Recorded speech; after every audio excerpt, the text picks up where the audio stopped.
poesía y narrativa, por lo que ha obtenido varios premios nacionales e internacionales. Es socio fundador de la Asociación Mexicana de Ciencia Ficción, Fantasía y el Círculo Puebla de Ciencia Ficción y Divulgación Científica. Pues, muchas gracias por venir, bienvenido a esta preparatoria. Y chicos, un gran aplauso, por favor.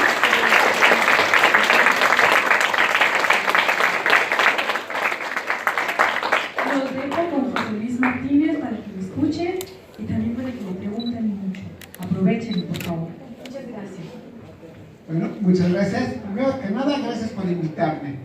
Yo soy escritor, llevo un buen rato escribiendo ciencia ficción, fantasía, horror, cosa que era muy rara aquí en México. Todo el mundo te dice, pues si no te llamas Stephen King, pues ¿para qué estás haciendo horror, no? Te llamas José Luis Zárate, no, te tienes que llamar como John Black o algo así, ¿no? Pues Zárate, ¿quién te va a comprar? Entonces digo, pero no importa, desde hace 20 años estoy escribiendo géneros que ahora se les llama alternativos, y antes les decían subgéneros, así como de tercera, ¿no? Como que escribes ciencia ficción, no eres un escritor serio, no eres escritor de verdad. Pero eso eran prejuicios.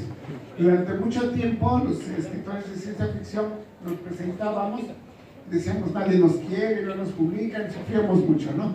Nos decía Paco Ignacio Taibo II, que dice, no, ustedes están viendo mal desde la perspectiva. ¿Cuáles son los últimos libros los más populares?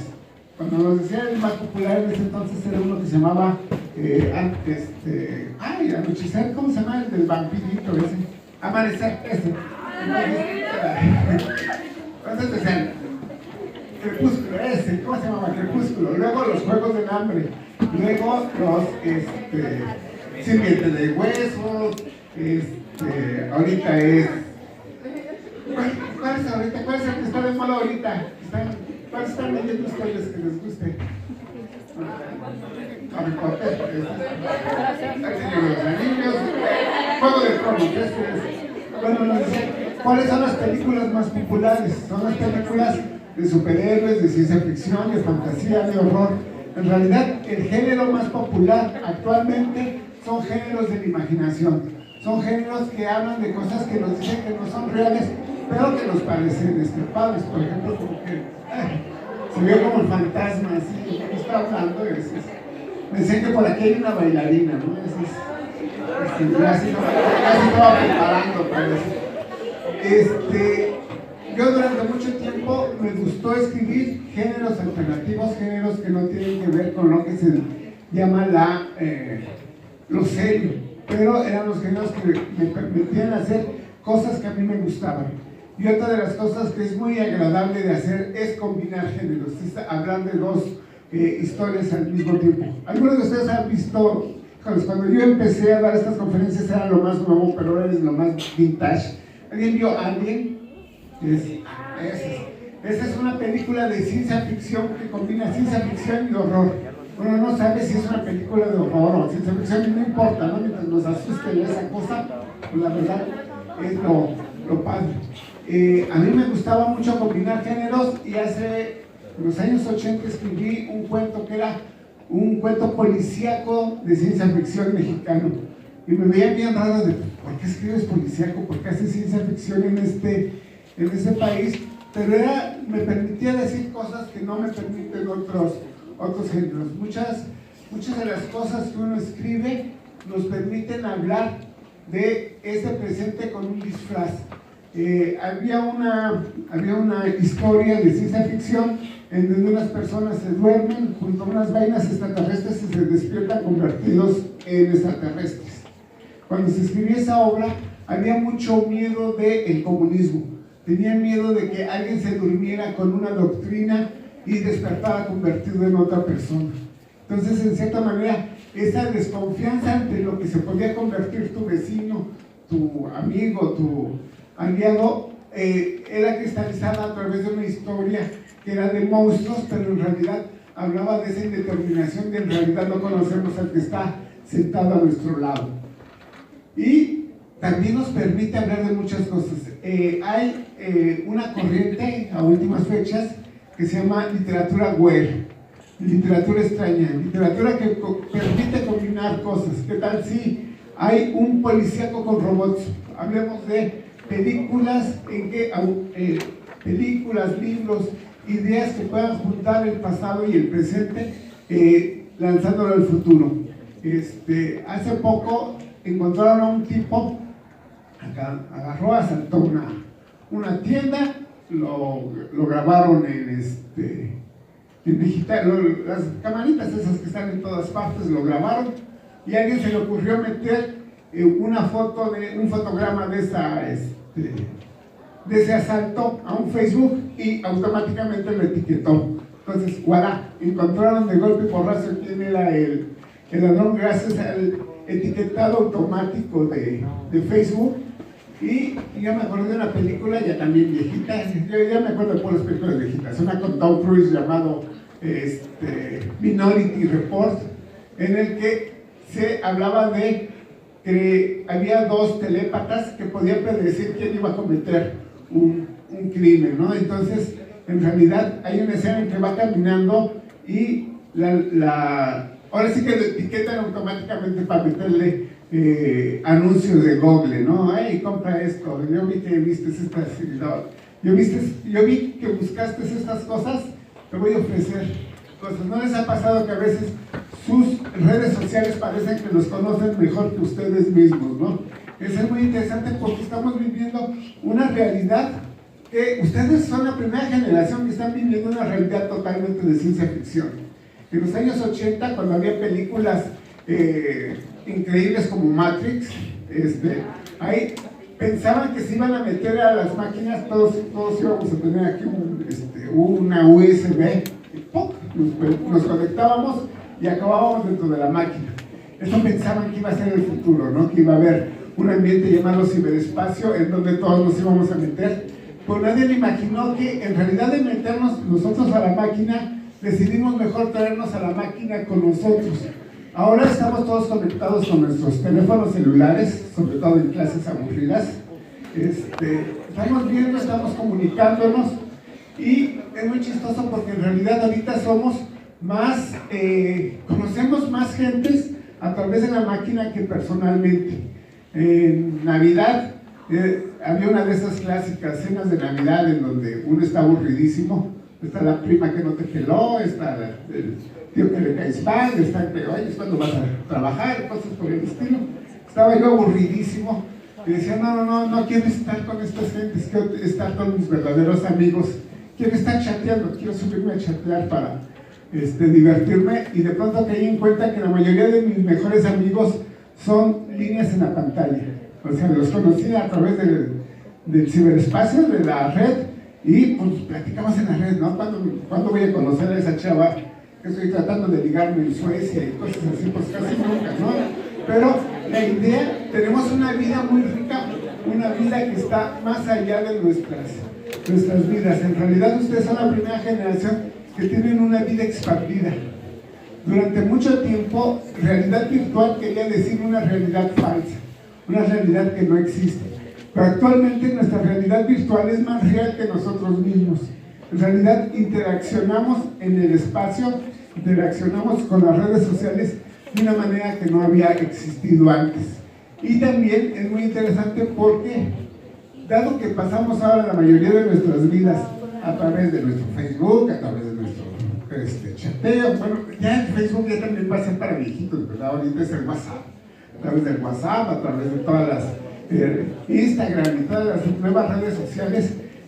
Está pasando algo muy interesante, dado que la mayoría de los humanos empezamos a vivir en la red, empieza a haber criminalidad en la red, empieza a haber gentes que están buscando cómo amargarnos la vida y sacarnos el dinero mediante la red. Los virus, los que se llaman phishing, que tratan de captar nuestras claves, los que quieren que les compremos cosas, los que nos meten extraños memes autorreplicantes que dicen, mira, este es el gatito de la suerte, si se lo mandas a 50 gentes vas a tener gatitos toda la vida, ¿no? O algo, cosas por el estilo, y de pronto descubrimos que estamos viviendo en un ambiente que puede haber ahora crimen cibernético.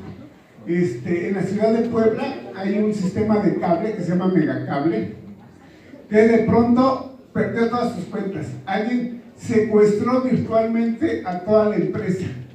Le quitaron todas las claves y los ciberdelincuentes les dicen: o nos depositas 5 millones de bitcoins o no te damos la clave de acceso a tus cuentas. Entonces de pronto es una nueva forma. De pronto secuestraron toda una empresa simple y sencillamente mediante las pantallas. Entonces uno dice: wow, es increíble, ya tenemos ciberdelincuencia. Todo el mundo sabe que dicen: no, hay enganchadores a través de la red que tratan de ahora sí que aprovecharnos de nosotros, haciéndose personalidades falsas.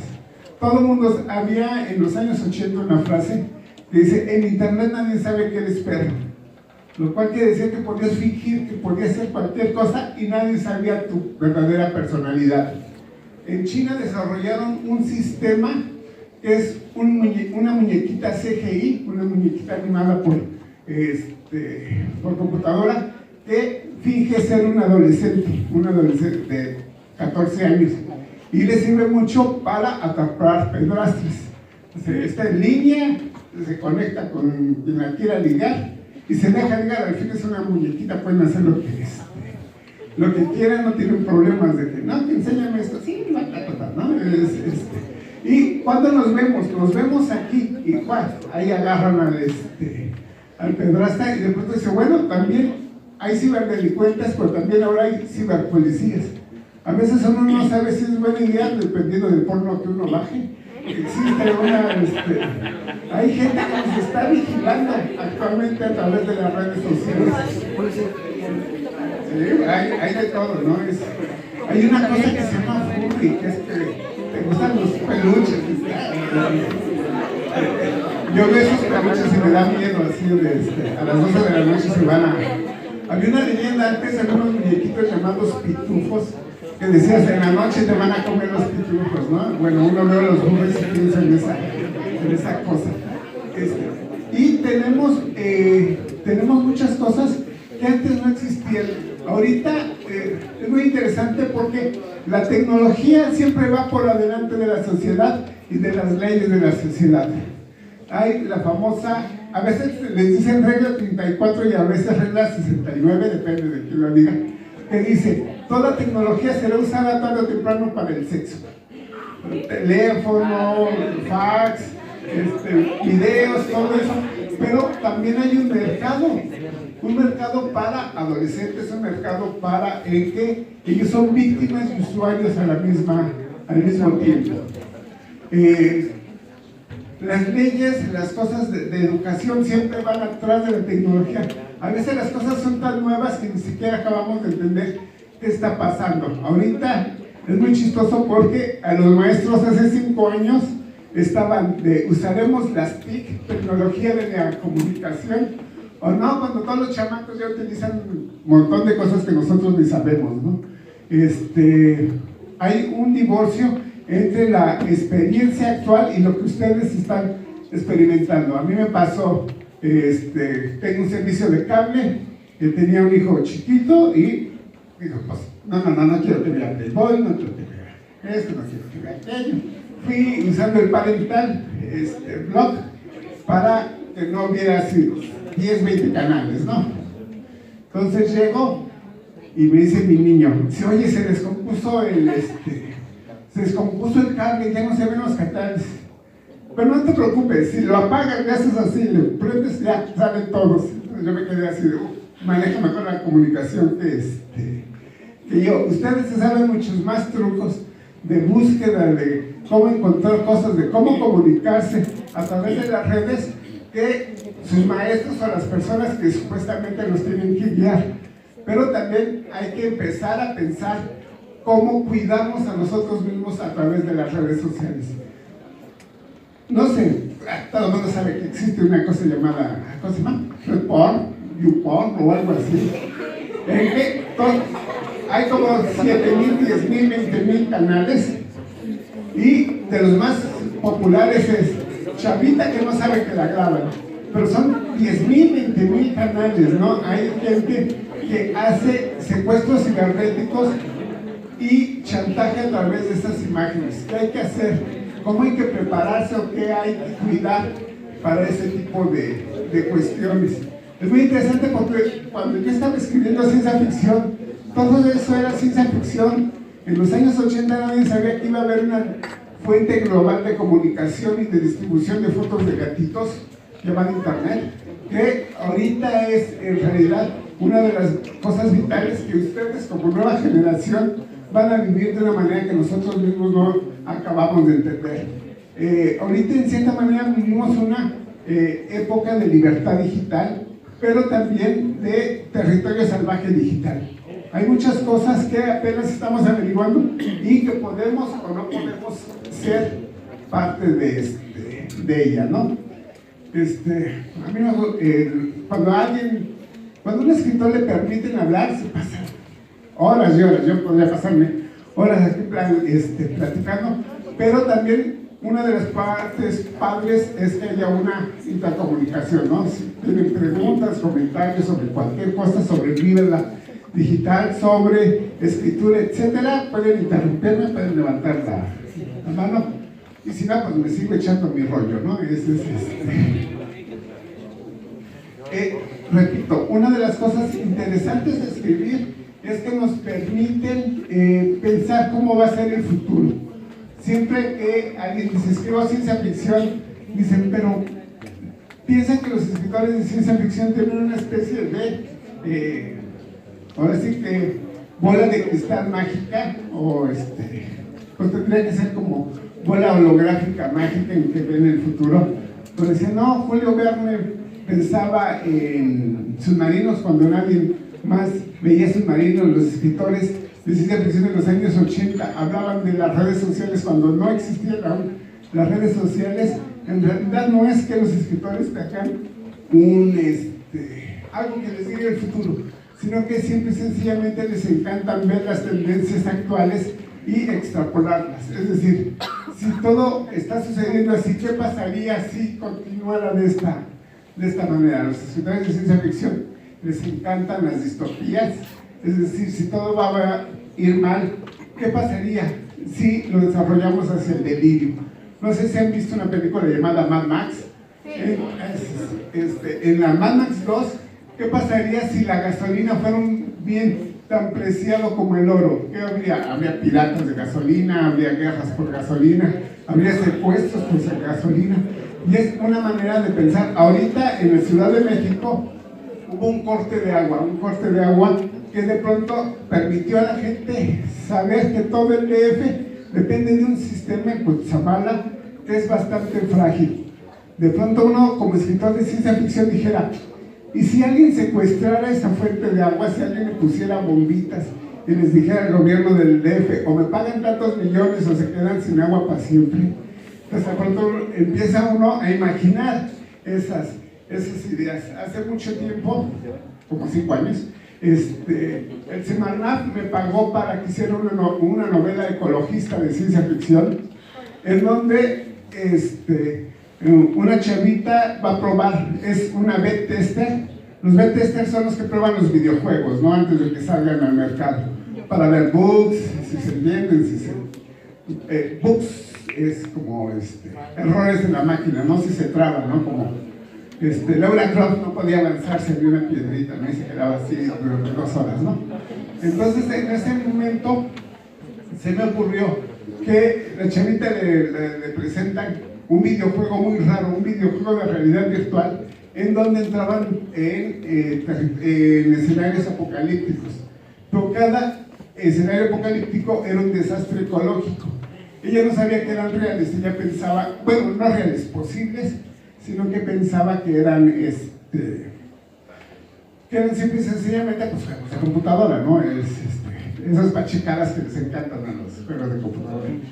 Y uno de los escenarios es en el DF, en donde la gente se está matando por botellitas de agua, ¿no? Ahorita el bien más preciado son las botellas de agua de PET. Y me quedé muy interesado porque todo este escenario pasa porque se destruye el sistema de agua del DF. Digo, lo dije hace 5 años, ¿no? Digo, y después de todo, como escritor, uno dice, si era algo posible, y luego uno como escritor también dice, ups, qué horror pensar en apocalipsis posibles, pero también es uno de los trabajos que tienen que hacer los escritores. Los escritores se les ocurren muchas cosas horribles, pero aparte de por morbosos, que nos encanta que se nos ocurran cosas horribles, Ray Bradbury, que es un escritor de ciencia ficción, decía, yo no escribo del futuro para provocarlo, sino para que no suceda. Yo hablo de cosas terribles, simple y sencillamente, para que alguien haga algo y detenga esas cosas horribles. Ray Bradbury escribió una novela que se llama Fahrenheit 451, en donde los bomberos ya no extinguen incendios. Los bomberos son los encargados de la censura estatal, que lo que hace es quemar libros. Son bomberos pirómanos. Entonces nos narra un mundo horrible en donde toda imaginación, todo lo que no sea un libro aprobado por el poder, simple y sencillamente es quemado. Es una historia de ciencia ficción, y a la vez es un thriller.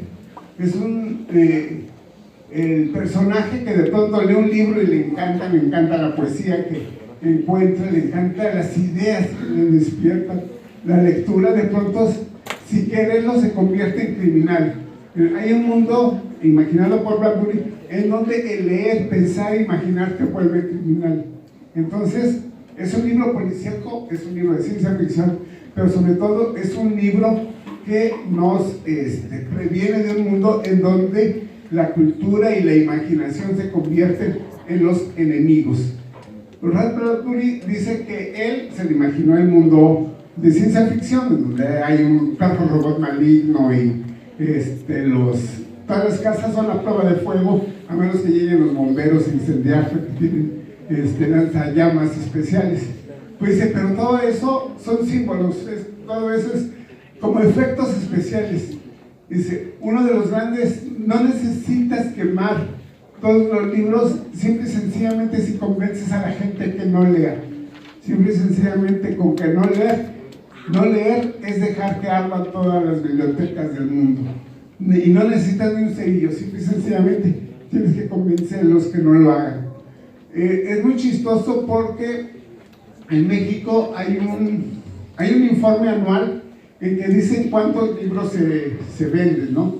Y las cifras siempre son muy bajas, pero y nos dicen, no, los mexicanos no se leen, los chavos ya no les importa nada, que no sean esos horribles celulares, no sé, todas esas tipo que dicen los viejitos. Pero es muy interesante porque no sé ustedes, pero en mi época, cuando había un libro muy popular, en ese entonces era un libro de fantasmas absolutamente malo llamado Peñitas. No sé si alguien lo conoce. Si no, era un libro de fantasmas malísimo, ¿no? Pero era muy chistoso porque bastaba con que uno lo comprara para que todo el salón lo leyera. O sea, préstamelo, todo eso, ¿no? Entonces, muchas veces las cifras que nos dicen que no se lee, en realidad son cifras que se venden, pero el libro no es en este país leído solo por una persona. Todavía tenemos esa cultura de préstamelo un ratito para acabarlo de leer, ¿no? Entonces, siempre hay una cuestión, ahora sí que esperanzadora. Actualmente, la mayoría de las editoriales mexicanas durante mucho tiempo estuvieron cerradas a la literatura fantástica y de la imaginación, pero dado los grandes éxitos de Harry Potter, Juegos del Hambre, todo ese tipo, las distopías juveniles, como se le llaman a ese género, en México ya están muy abiertos a libros fantásticos. No sé si ustedes se hayan acercado últimamente, pero ya hay excelentes colecciones de cuentos de horror, de fantasía, de aventuras mexicanos fácilmente encontrables. Yo participé en un par de libros de ese tipo, uno que sacó Editorial Océano, que se llama Festín de Zombies, que eran 15 cuentos de zombies escritos por escritores mexicanos y todos pasaban en México. otro que se llama Sombras, cuentos de extraña imaginación, en que es un excelente libro de miedo, independientemente de si son mexicanos o no. Es de esos libros que los lees y en la noche no puedes dormir, que son los chidos, ¿no? A pesar de que te digan, la literatura nos puede llevar a esos espacios. Estoy viendo el reloj porque, repito, con los escritores nos aventamos todo lo que queremos de hablar. Seguimos. Si quieren algún comentario, alguna pregunta, algo que quieran comentar, ustedes anímense, aunque los otros digan, no les hacemos bullying. Si quieren preguntar, pregunten lo que quieran. Ahora sí. ¿Qué le motivó a empezar a escribir? Bueno, ahorita la pregunta es, ¿qué me motivó a empezar a escribir? Me motivó que simple y sencillamente quería contar algo y no tenía la menor idea de qué difícil es escribir aquí en México, ¿no? Si me hubieran dicho, igual escribía, pero bueno, habría ido con más cuidado. A mí me gustan mucho las cuestiones tecnológicas, de ciencia ficción, de todo eso, y cuando salieron las redes sociales, yo me encanté de redes sociales. Hay actualmente un movimiento de literatura breve armada para ser transmitido específicamente a través de las redes sociales, a través de Twitter, a través de Facebook. Y como Twitter tiene 140 caracteres, hay ahora una corriente que se llama Twitteratura. La Twitteratura son cuentos de 140 caracteres para leer en un tweet. Bueno, ahora son 280, pero bueno, cuando empezó en 140 caracteres. Yo tengo dos cuentas. Una es en Twitter, @José Luis Zárate, todo junto en minúsculas. Sale un patito. Ahí tengo 20,000 cuentos de 140 caracteres gratis para quien los quiera leer. Hay de todo, de chile, de mole y de manteca. Ahora sí que los pueden leer, no cobro, si no les gustan, lo borran. Si les gustan, pues ahí estoy. También estoy en Facebook con joseluis.zárate, e igual sale el patito para que es que o me ponía yo que no estoy muy guapo, o ponía un patito que está bien guapo, ¿no? Entonces mejor puse el patito. Y ahí tengo cuentos de todo tipo. Sobre todo cuentos de fantasías, sobre todo cuentos que hablan de otras realidades. Hay cuentos que, quiera que no, nos muestran cómo va a ser el futuro. En los años 80 había una película que se llamaba Blade Runner, en que era un detective rudo cansado de la vida que andaba persiguiendo androides. 20 años después hicieron una nueva edición, un remake que se llamaba Blade Runner 2049, en donde pues yo la fui a ver, ¿no? Como me había gustado mucho la película anterior, fui a ver la nueva, a ver qué estaba pasando. Y simple y sencillamente yo estaba viendo y como todos decíamos, no me gustó, me gustaba más el sabor que me gustaba cuando era niño. Pero la fui a ver con mi hijo, que ahorita tiene 20 años, y me estaba diciendo, no, lo que estás viendo ahorita es un futuro, pero no tu futuro, el futuro de las nuevas generaciones. En esa película, 2049, el personaje, que es un robot, está enamorado de una proyección holográfica. La lleva a todas partes, es una proyección portátil, es algo así como Siri. Entonces, se enamora de Siri y Siri tiene forma. Y me dice mi hijo, eso es un fenómeno actual que se llama la waifu.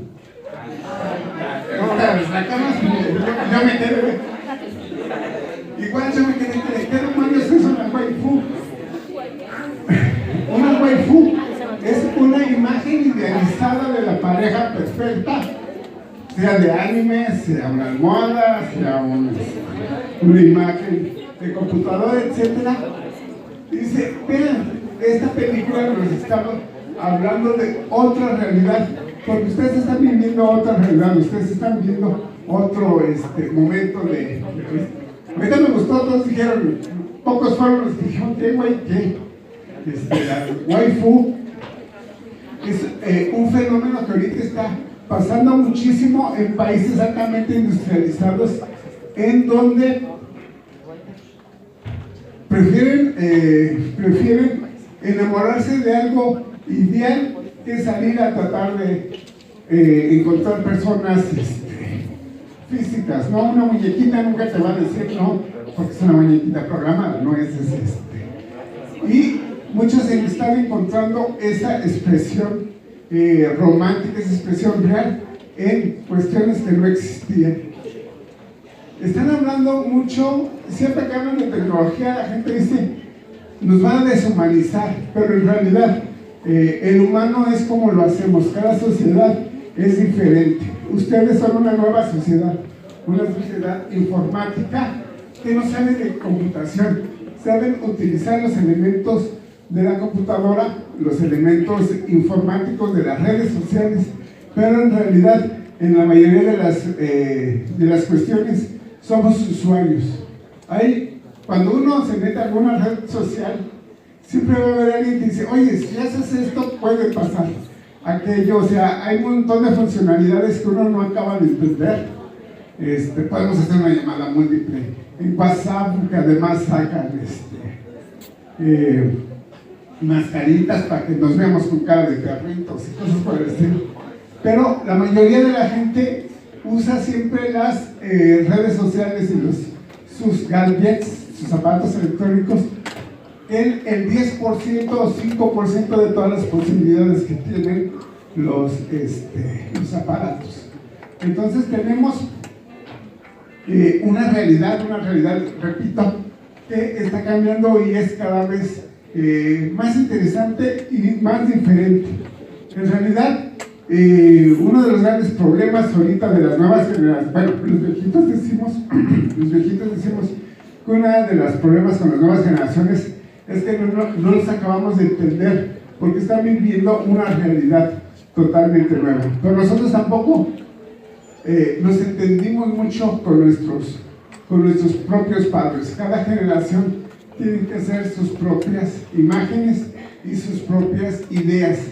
A mí me gustó mucho entender que en realidad hay muchas cosas bastante interesantes que se pueden desarrollar actualmente a través de las cosas como la ciencia ficción, la fantasía y el horror, porque nos permiten pensar, nos permiten imaginar escenarios que podrían o no ser reales, pero que también nos pueden llevar a través de otras cosas.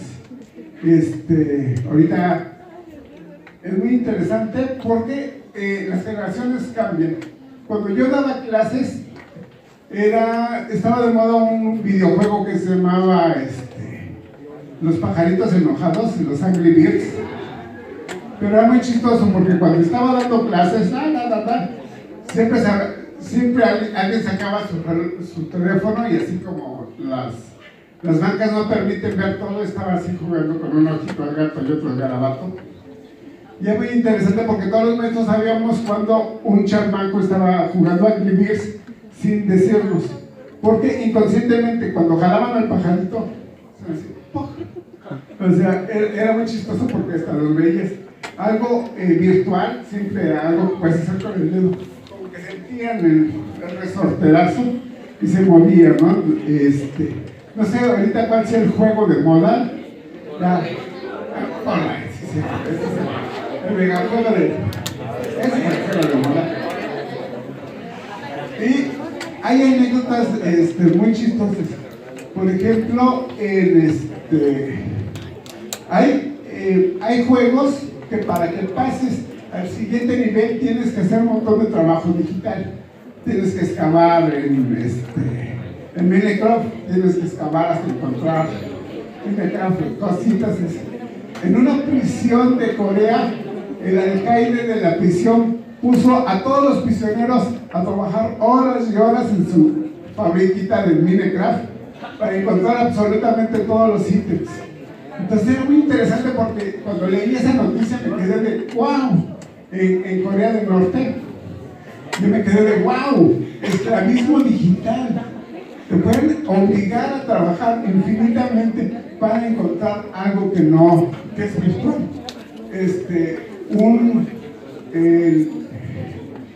Eso creo que fue en Suiza. Una persona demandó a una empresa de videojuegos en línea porque decía que si hacía 250, si juntaba 250 ítems, le daban la coronita de rey de algo, ¿no? Ese ítem secreto. Juntó todos los ítems y no le dieron nada. Entonces en realidad se enojó, le trabajé, ya vencí todos los niveles, ya necesito esa coronita. Los demandó por incumplimiento de servicios y ganó. Y la empresa le dijo, ok, ya nos ganaste. ¿Cuánto quieres? ¿2 millones? ¿3 millones? O sea, era una demanda muy bien hecha. No, la persona quería la maldita coronita. Entonces uno dice, sí, para esa persona no le importaba el dinero, lo que quería era el logro de, vean, soy el único que tengo esa cuestión. Y uno dice, wow, uno como escritor de pronto dice, ¿y qué tal si se roban esa coronita? Puede haber ladrones digitales que hagan ahora secuestros, increíbles robos. Antes tenías que robar la Mona Lisa y así un libro de cómo robaban la Mona Lisa. Ahora puedes escribir un libro de cómo roban la coronita digital, ¿no? Entonces uno dice, wow, hay un montón de cosas que ahorita pueden, nos permiten hacer otras cosas e imaginar otros mundos. Y bueno, repito, ¿alguna pregunta, algún comentario? ¿Algún videojuego que recomienden? Fortnite.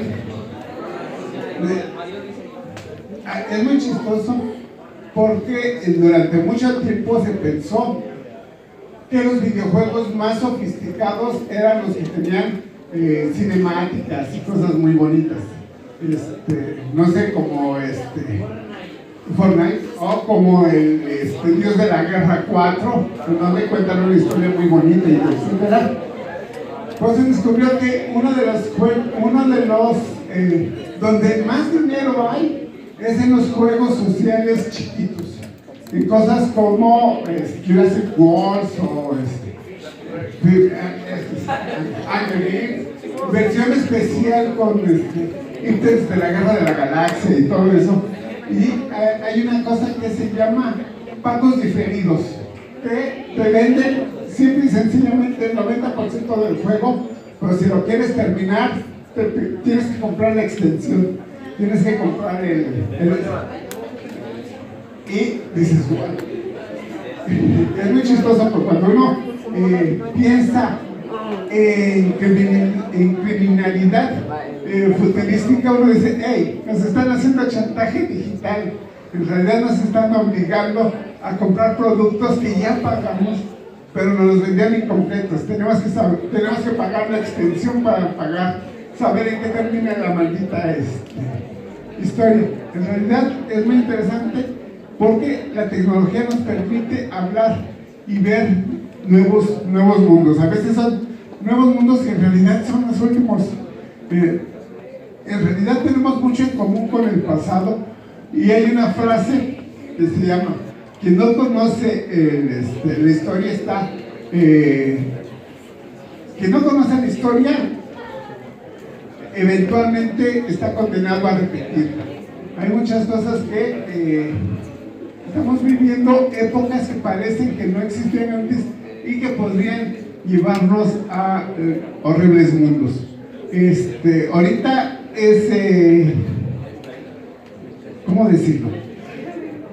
Las historias digitales, el mundo digital que estamos viviendo también está lleno de viejos elementos.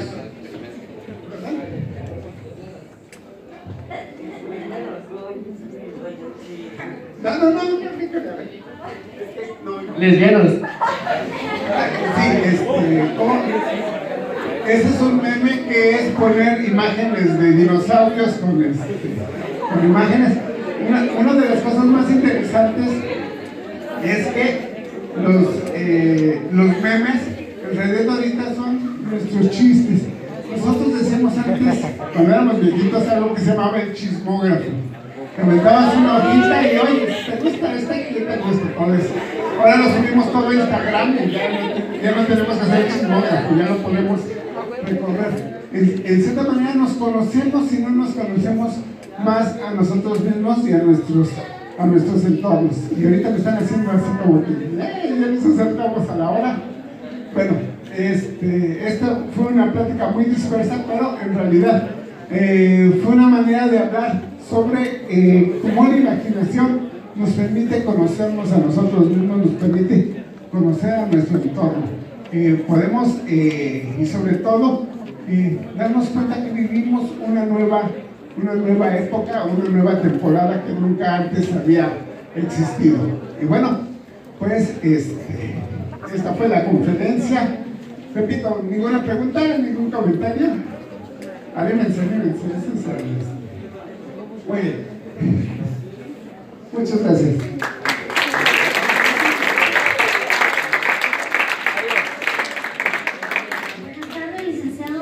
Martínez, maestros, administrativos, alumnos y demás personas que nos acompañan. A nombre de la Preparatoria Federal Lázaro Cárdenas, quiero entregar un reconocimiento al licenciado José Luis Martínez, pues por su maravillosa participación, sus historias, sus experiencias, que pues todos estábamos muy sonriendo, muy contentos, muy felices. Creo que al igual que yo, ustedes también la disfrutaron bastante. Y bien, voy a leer el reconocimiento. La Preparatoria Federal Lázaro Cárdenas otorga el presente reconocimiento al licenciado José Luis Martínez Zárate por haber impartido la conferencia No Future Noise, el presente con la máscara del futuro, en el marco del 16º Festival de Literatura en el Norte Felino 2018. Un aplauso, por favor.